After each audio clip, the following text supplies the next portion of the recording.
100 நோய்களையும் சரி செய்யக்கூடிய இந்த முருங்கைக்கீரையை இந்த மாதிரி செஞ்சு சாப்பிடுங்க. இதில் இருக்கிற முழுமையான சத்துக்களும் உங்களுக்கு கிடைச்சிடும். முருங்கைக்கீரையில் நெய் ஊற்றி சாப்பிட்றதுனால கண் குறைபாடு இருக்கிறவங்களுக்கு ரொம்ப ரொம்ப நல்லதுங்க.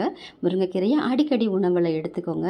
இந்த முருங்கைக்கீரை பச்சடி எப்படி பண்ணுறதுன்னு பார்க்கலாம். கடாயில் கொஞ்சமாக எண்ணெய் ஊற்றிட்டு 1 ஸ்பூன் கடலைப்பருப்பு, உளுத்தம்பருப்பு, 1/2 டீஸ்பூனுக்கு மிளகு சீரகம், 1 கையளவு வேர்க்கடலை, கொஞ்சமாக இஞ்சி சேர்த்துக்கோங்க. 1 துண்டு இஞ்சி, 10 பல்லு பூண்டு சேர்த்துட்டு இதில் ஒரு 15 சின்ன வெங்காயம், 3 பச்சை மிளகா, 2 தக்காளி பழம் சேர்த்து நல்லா வதக்கி விட்டுக்கோங்க. இதில் ஒரு 1/4 மூடி தேங்காயும் சேர்த்து நல்லா வதக்கி ஆற வச்சுக்கோங்க.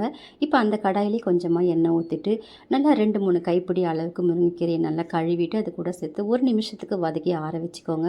இப்போ ஆற வச்சது எல்லாத்தையும் மிக்ஸி ஜாரில் சேர்த்து கொஞ்சமாக உப்பு போட்டு அரைச்சிட்டு அது கூட முருங்கைக்கீரையும் சேர்த்து நல்லா அரைச்சிட்டு நான் கொஞ்சமாக புளி ஊற வச்சு சேர்த்துருக்கேங்க. 1 நெல்லிக்காய் அளவு புளியை ஊற வச்சு சேர்த்து நல்லா அரைச்சிக்கோங்க.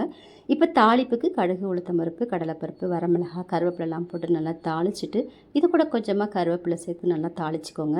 இப்போ இதில் கூட நம்ம கொஞ்சமாக பெருங்காயம் சேர்த்து சாப்பாட்டு கூட நெய் ஊற்றி சாப்பிட்டு பாருங்கள். இதில் கொஞ்சமாக தண்ணி ஊற்றி கலக்கி இட்லி, தோசைக்கெலாம் சட்னி போல் வச்சு சாப்பிட்லாங்க. அதுவும் ரொம்ப ரொம்ப நல்லாயிருக்கும்.